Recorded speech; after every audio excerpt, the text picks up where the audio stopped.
Welcome to the AUA News Inside Track podcast. Today's Inside Track podcast is part of a new series brought to you by AUA News Associate Editor Dr. Stephen Nakada. We'll hear from leaders across the American Urological Association as they tell us about what they've learned in their leadership journey.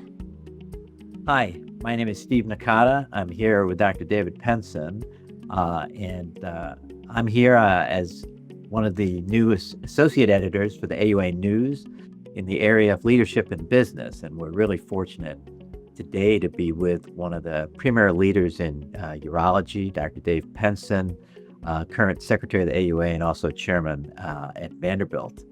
So Dave, how did you come about being the AUA secretary? Has it been everything you've expected? Well, first of all, thanks for the kind words, Steve. You flatter me. I'm not sure I deserve those sort of platitudes, but hey, listen, it is. Thank you, and it's good to see you always. So how did I end up becoming AUA secretary? I think when I think about the role of the AUA, the AUA is a great organization. It's the premier specialty society for American urology. It's got a big global role.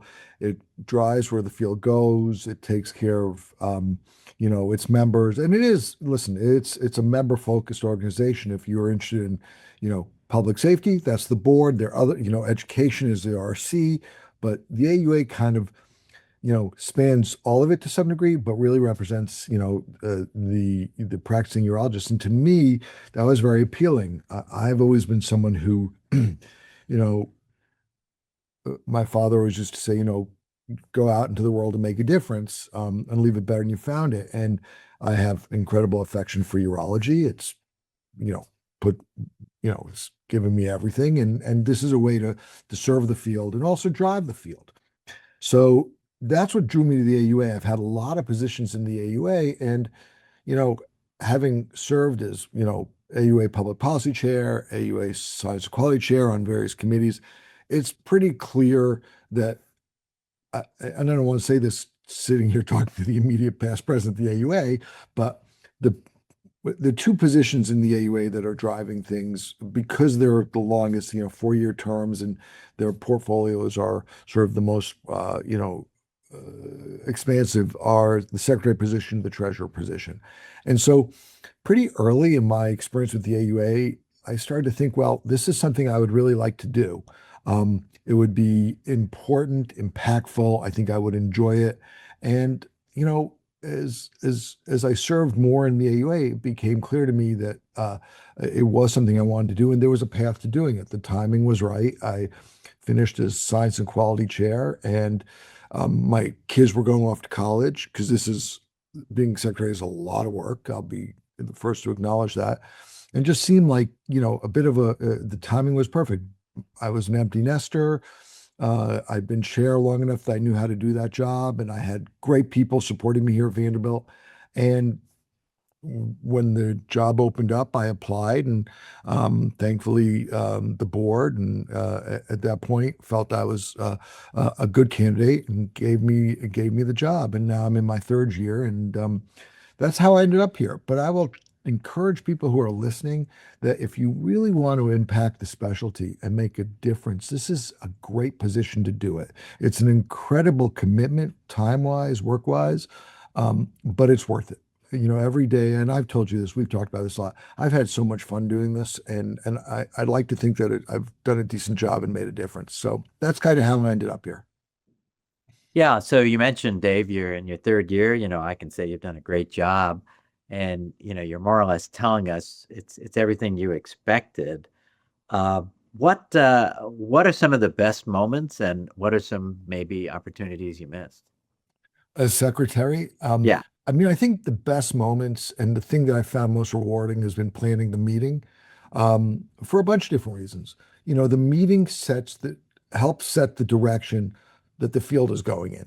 If we're talking about, let's put in your world, okay? If we're talking about ureteral suction catheters and we're highlighting it at the meeting, that's the information that's going out to practicing urologists, and they're going to do that. Okay. I'm a cancer person. We've talked a lot about focal therapy. We've talked about, bladder sparing stuff. And that's, to me, been very rewarding, because it's allowed me to sort of drive the field in a way that I think is the right way to go.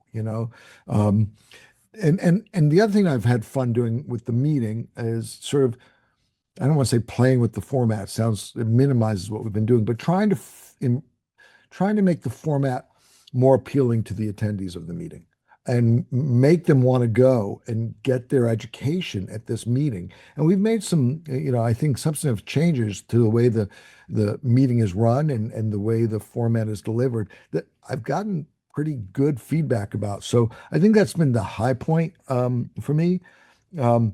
There haven't been a lot of low points. I will say that I like the international portion of it, but it's exhausting. And so, if you said choose one or the other, I thought the meeting it was just as much work. So maybe it was just as exhausting, but I thought it was more impactful.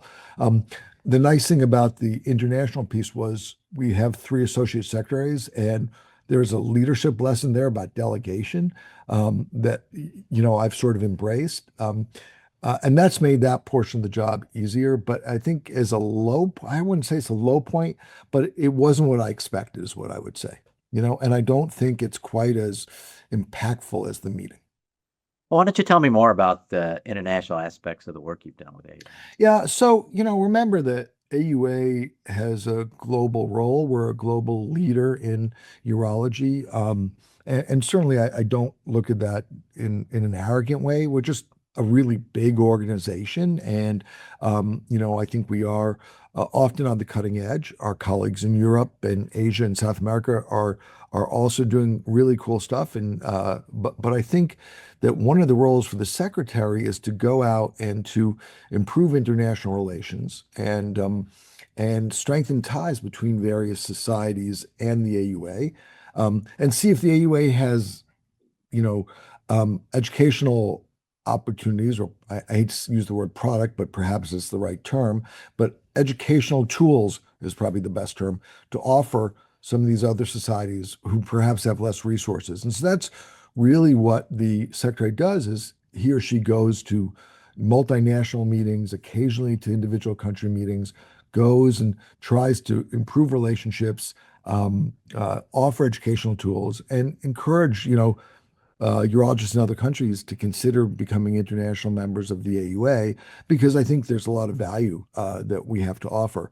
And like I said, what's been great about that job, because it wasn't exactly what I thought it was going to be, but what's been great is working with these 3 great associate secretaries, Jose Karam, Jorge Gutierrez, and Jaspreet Sandhu, who cover different parts of the globe. And they go to the individual country meetings and really they draw, it's just so good for global urology to have people like that talking to one another. So that's been the role there. And it's been fun, but a little different than what I thought it was going to be. Yeah, I think, you've done a brilliant job sort of in the delegation role, because I think, the job itself has gotten so large, it's impossible for one person to do it, but certainly aspects of it have to be done. And certainly I think AUA has evolved, into a good place in terms of our role in the world and making the world a little smaller, if you will. Let's change gears a little. Why don't you tell us a little about your journey as chairman at Vanderbilt? Maybe give us a high point and a low point. Sure. What a long, strange trip it's been is a good quote for that one. Because if you told me, 20 years ago that A, I'd be living in Nashville, Tennessee, and B, I'd be a department chair, I would have said, you are definitely smoking something. I'm from the Northeast. I lived on the West Coast for a long time. I love the West Coast. I never would have thought I'd be in the Southeast. And honestly, I never really thought I'd be a department chair. It wasn't something I really truly aspired to be. I always wanted to sort of, I wanted to have a job that was fun. That's important to me, that I feel rewarded and I'm having a good time when in the office. And I wanted to build things. And as a clinician, I thought I was doing a good job. And as a researcher, because I do like doing research, that was an opportunity for me. I came to Nashville for various reasons. How many years ago now? About 17 years ago. Did not come here to be the department chair. Came here to set up a a health services research center. We did that. I'm proud of that. It was very successful. And then sort of the way things played out, we, Jay Smith, who is my predecessor, and everyone knows Jay. Jay is a giant in urology, had reached a point where he was getting ready to step down. And Jay approached me and said, "Is this something you'd be interested in doing?" And, it seemed to me an opportunity to build something. And not that there wasn't something here that was great already. I mean, like I said, Jay had built an incredible department, but maybe to take it to the next level. And so that's why I took the position. When I look at the high points, I mean, it's clear to me what the high point is. Well, actually two high points. The one high point is, when I became chair, we were a division. We were in the section of surgical sciences, and you and I have talked about this offline. And getting, becoming an independent department and having the dean sort of show his faith in me and letting me sort of go out on my own, that to me was a real high point and a really important piece in our growth.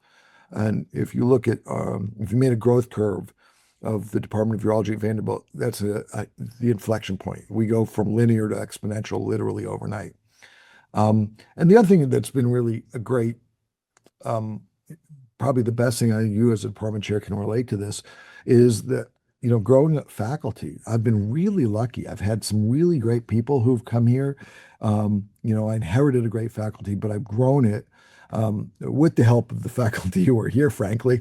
And we've had it's like watching your kids grow up. And I know that's a little condescending and I apologize, but I don't know. It's the closest analogy. I look at some of the junior faculty, the first two people I hired, I've had tremendous success. They've developed national reputations, and I'm proud of that, sort of like a parent. Now, the low point is related to that, which is, people move on, right? And we've talked about this offline as well, and one of the first two people I hired moved back west for personal reasons. But it's still kind of, I don't want to say it hurt, but it made me sad. I've had a couple of other people leave for what I thought were great opportunities, vertical moves, but it's always kind of sad when, they leave. I guess it's kind of like using the parent analogy. Your kid goes off to college, you're an empty nester. On the one hand, you're really happy for your kid. On the other hand, you're sort of sad because things have moved on. And so that's been sort of the toughest points, is just kind of making peace with that. But hey, listen, I think everyone, it's good for them, so it's good for me. Well, listen, really appreciate your candor on a great run. It's not over by any stretch. Was wondering, for those who are interested in leadership in the future, what are your sort of three best lessons in leadership that you would give out? I don't know. So now I'm going to start pontificating. I mean, I think to be a good leader is, they always talk about, this business is leader or servant, and I think there's something to that. I don't know if I'd use that particular term, but, there's another well-known book, Leaders Eat Last. And it's about sort of taking care of your team. My father, who has always been a role model for me, may rest in peace, always said, treat the people who work with you on your team as family, the same way. And I saw that when I was a kid. He ran a small company, and